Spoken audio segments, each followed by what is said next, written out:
ఈ మిథున రాశి వారికి ఈ వారంలో మొత్తం 6 గ్రహాలు అనుకూలంగా ఉన్నాయి. ఎక్కువ శుభలితాలను, లాభాలను అందుకుంటున్నారు. ఆర్థికంగా కూడా బలపడతారు.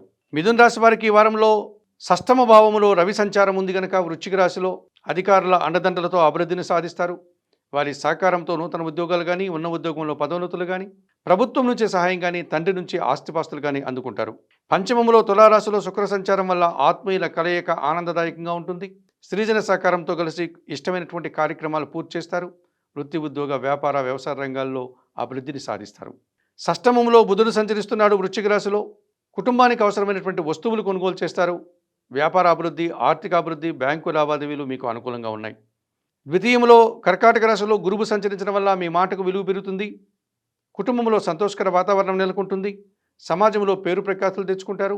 వృత్తి, ఉద్యోగ, వ్యాపారాల్లో కూడా అభివృద్ధిని సాధిస్తారు. భాగ్యములో కుంభరాశిలో రాహువు సంచరించడం వల్ల దుబారా ఖర్చులు, దుబారా ఆలోచనలు, విదేశీ వ్యవహారాలు కూడా ప్రతికూలంగా కనిపిస్తున్నాయి. ఈ రాశి వారికి వారంలో బుధ, గురు, శుక్ర, శనివారాలు అనుకూలంగా ఉన్నాయి.